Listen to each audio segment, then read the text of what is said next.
पाकिस्तान तहरीक-ए-इंसाफ इमरान खान और शरीफ जरदारी आसिम रजीम में मुज़ाकरात का क्या नतीजा निकलता है। बुशरा बीबी के राब्ते हैं पाकिस्तान की इस्टेब्लिशमेंट GHQ जनरल साहिबान के साथ। पाकिस्तान के मोहतरम DG ISPR जनरल शरीफ अहमद साहब को 2 अरब रुपए दे दिए गए हैं मजीद। इससे पहले पता नहीं कितने पैसे ले चुके हैं DG ISPR और ISPR वाले। कैसा इन्होंने लैंड ग्रैबिंग की है बहाना बना के हमारी हैवी इक्विपमेंट मशीनें, टैंक और आर्टिलरी वगैरह जो है वो कॉन्स्टिट्यूशन एवेन्यू में नहीं आ सकती, बड़ा मसला हो जाता है। वो इससे पहले कि नवाज शरीफ इसको शेख जैद बुलेवार्ड में कन्वर्ट करने का सोचे, हम इस पे कब्जा कर लेते हैं और जब कोई ऐसा मौका आएगा फिर हम दोबारा कहेंगे। बल्कि वहां पर बेतहाशा अफसरों के बच्चे, भांजे, भतीजे जो हैं उनको भी अब आप भर्ती कर लें। मैं अंदर से कांपता हूं, मैं खौफ में मुब्तला हूं कि जिस तरह के ये इस वक्त फैसले कर रहे हैं, जब इन्होंने अफगानिस्तान को ये वाहन कॉरिडोर का इन्होंने शोशा छोड़ दिया। मसला आर्मी चीफ का नहीं, मैं कहता हूँ आप गाली निकालनी है तो मुझे निकालें। अगर आप मोईद पीरजादा को भी आर्मी चीफ बना देंगे, मोईद पीरजादा भी हफ्ते से पहले जुम्मा 8 दिन से पहले पाकिस्तान का सबसे करप्ट किस्म का इंसान बन जाएगा। जस्टिन ट्रूडो की रेजिग्नेशन जो है वो शायद अमेरिकन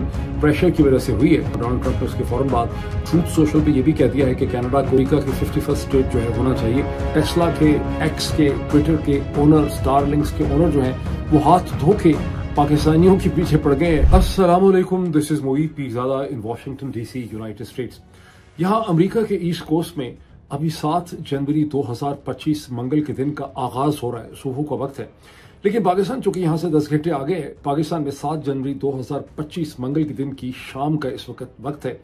इस वक्त पाकिस्तान के हवाले से, दुनिया के हवाले से और दुनिया में भी जो डेवलपमेंट्स हैं उनका पाकिस्तान से ताल्लुक है। कुछ बहुत इंटरेस्टिंग और अहम डेवलपमेंट्स मेरे सामने हैं, जिनमें इमरान खान का एक बहुत डिटेल्ड मैसेज जो बहुत घंटे पहले आया था, लेकिन पिछले वीडियो में मैं उसकी तफसीलात डिस्कस नहीं कर सका। उसके चंद नुकात जो हैं वो मैं आपके सामने भी रखना चाहता हूं। उनकी अहमियत इसलिए भी बहुत बढ़ गई है कि अब पाकिस्तान तहरीक-ए-इंसाफ के स्पोक्स पर्सन ने ऑफिशियली तौर पर स्टेटमेंट से ये कह दिया है कि जो हुक्मरान जमात है, इशारा उनका PMLN की तरफ है, ये हमारे से मुज़ाकरात में सीरियस हमें नजर जो है वो नहीं आते। अगर दुनिया पे नजर बढ़ाएं तो अमेरिका की अहम शख्सियत प्रेसिडेंट इलेक्ट डोनाल्ड ट्रंप के टीम मेंबर जनाब इलॉन मस्क, टेस्ला के, एक्स के, ट्विटर के ओनर, स्टारलिंक्स के ओनर जो हैं वो हाथ धो के पाकिस्तानियों के पीछे पड़ गए हैं यूरोप में और बरतानिया में। और साथ ही उनका टारगेट जो है बरतानिया की लेबर गवर्नमेंट और उसके prime minister sir Keith Starmer है। ये जो पागलपन है इलॉन मस्क का, is there a method to this madness? मैं आपको एक्सप्लेन करता हूँ कि इसकी वजूहात क्या है, बड़ी तफसील से मैं आपको इसका और हमें करना क्या चाहिए इसके हवाले से।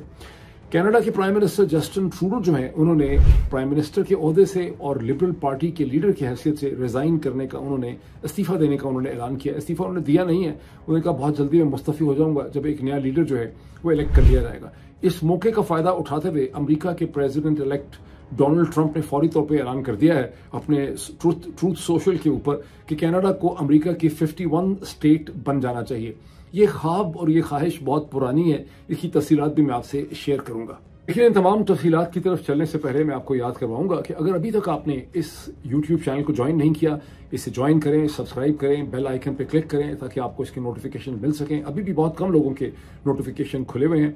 गोल हमारा ये है कि ये कम्युनिटी जो है कम से कम 31 जनवरी तक 7 लाख के फिगर को क्रॉस कर जाए, जो मुझे लगता है कि बहुत आसान और अचीवेबल फिगर। सीरियस किस्म की खबरों की तरफ चलने से पहले एक मज़ाहिया खबर जो है वो आप सुने और ये इसे समझे कि ये mother of all developments, mother of all news है।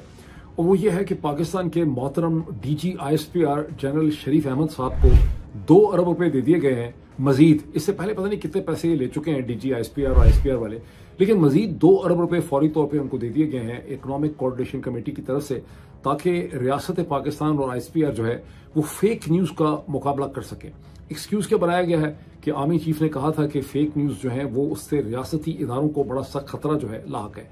अच्छा, आप कोई एक्सक्यूज भी बनाते तो ढंग का बनाते, बिकॉज इससे पहले आपको पता है कई दफा खबरें लग चुकी हैं कि कितने अरबों रुपए जो है पिछले 2 साल में, 2.5 साल में इस मद में ISPR, ministry of information, Punjab हुकूमत, सेंट्रल गवर्नमेंट की जो सारे हैं वो ले चुके हैं। मुझे बहुत याद आता है कि कई साल पहले इस्लामाबाद में किसी में डिनर पे था, कोई बड़े सीनियर डिस्ट्रिक्ट मैनेजमेंट ग्रुप के ऑफिसर थे। वहाँ पे किसी ने बात की, उन्होंने कहा कि ये जो उन्होंने इस्लामाबाद का परेड ग्राउंड ले लिया, ये देखें कैसा इन्होंने लैंड ग्रैबिंग की है बहाना बना के कि हमारी हैवी इक्विपमेंट मशीनें, टैंक और आर्टिलरी वगैरह जो है वो कॉन्स्टिट्यूशन एवेन्यू में नहीं आ सकती, बड़ा मसला हो जाता है, उसके रास्ते में सड़क खराब हो जाती है, ये हो जाता है। और कहने वाले वो जो सीनियर ऑफिसर थे उन्होंने कहा लोग फ्रांस के अंदर तो कोई मसला नहीं होता उनको सड़क पे, हिंदुस्तान में कोई मसला नहीं होता। इन्होंने बुनियादी तौर पर इस्लामाबाद एक्सप्रेस पे की साइट पे जो सबसे प्राइम रियल एस्टेट थी, जिसके बारे में एक ज़माने में नवाज शरीफ साहब ने अपनी कैबिनेट मीटिंग में ये कहा था कि इसे हम दुबई की तरह, जिस तरह से दुबई में एक शेख जायद पता नहीं बुलेवार्ड है या क्या है, इसको उस तरह से कन्वर्ट कर देंगे। इनको वहां से ख्याल आया कि ओहो, इससे पहले कि नवाज शरीफ इसको शेख जायद बुलेवार्ड में कन्वर्ट करने का सोचे, हम इस पर कब्जा कर लेते हैं और जब कोई ऐसा मौका आएगा फिर हम दोबारा कहेंगे कि दोबारा टैंक अंदर लाने मुश्किल हो गए हैं और ये हमारी सड़क खराब हो जाती है, फिर हम कहेंगे हमें और रवात के करीब हम जाके जगह ले लेते हैं और इधर मीनवाइल जो है हम इस पर कब्जा कर लेते हैं। तो जब उन्होंने ये कहा तो मुझे यकीन माने बड़ा गुस्सा आया। मैंने सारे लोगों के सामने जनाब तर उनके साथ बड़ी बहस की। मैंने कहा आपको शर्म आनी चाहिए, किस तरह की बात कर रहे हैं। वो कहने लगे यार आपको पता कोई नहीं है, डायनामिक्स आपको पता कोई नहीं है, हम अंदर हैं, पता नहीं 20-20 30-30 साल हमने गुजार दिए हैं इनकी हरकतें देखते हुए। इनका जो लैंड ग्रैबिंग का और रुपए पैसे का लालच है उसका कोई कंपैरिजन नहीं है। और ये टोटल तौर पर जो इन्होंने ये इस्लामाबाद परेड ग्राउंड बनाया है कि टोटल तौर पर इनकी GHQ की लैंड ग्रैब है, आप इसको समझते नहीं। अच्छा, वो बात मुझे उसके बाद आहिस्ता आहिस्ता, उस वक्त तो मुझे नहीं समझ आई, मैं तो बड़ा पता नहीं शायद जल्दी चला गया वहां से नाराज होके, लेकिन आहिस्ता आहिस्ता मुझे समझ आई कि किस तरह से बहाने बना के ये पैसे जो है वो निकालते हैं। अब ये बहाना बना के 2 अरब रुपए जो हैं वो DG ISPR साहब को दे दिए गए हैं, जिसके नतीजे में DG ISPR को तो गोल्ड माइन मिली गई है फेक न्यूज़ के नाम पे, बल्कि वहां पर बेतहाशा अफसरों के बच्चे भांजे भतीजे जो हैं उनको भी अब आप भर्ती कर लें। 1-1 घंटा वो काम करेंगे सोशल मीडिया के नाम पे और उसके बाद जो है अल्लाह अल्लाह खैर सल्ला। ये अगर आपको वाकई कुछ करना था तो हम सारों को आप दे देते। इसे कहते हैं कि जाए जनाब बेड एंड ब्रेकफास्ट के आपको पैसे देते हैं, आप यूरोप की सैर करने के लिए 1 साल के लिए चले जाएं, तो सारे सोशल मीडिया का हाल हो जाता। बहरहाल क्योंकि DG ISPR का फौज का जिक्र हो ही गया है तो इसी हवाले से एक और खबर भी सुन लीजिए। ये मजाहिया नहीं है, ये बड़ी सीरियस है, बड़ी ट्रैजिक किस्म की डेवलपमेंट है। इसी हफ्ते अब से कोई 1-2 दिन पहले अफगानिस्तान में कोई कॉन्फ्रेंस या सेमिनार या एक मनाजरा हुआ जहां पर उनके कोई नायब मिनिस्टर हैं जनाब अब्बास स्टैनिक्ज़ई, वो दरी जुबान में उनका है, मैं आपको वीडियो भी दिखाने की कोशिश करता हूं, जिसमें उन्होंने कहा कि एक पड़ोसी मुल्क है, नाम उन्होंने नहीं लिया पाकिस्तान का, उन्होंने कहा एक पड़ोसी मुल्क है जिसको बड़ा घमंड है, उसको बड़ा अपने ऊपर एक बड़ा उनको एरोगेंस है, वो ये समझते हैं कि उनके पास बहुत खतरनाक किस्म के हथियार हैं और अफगानिस्तान के पास हथियार नहीं है।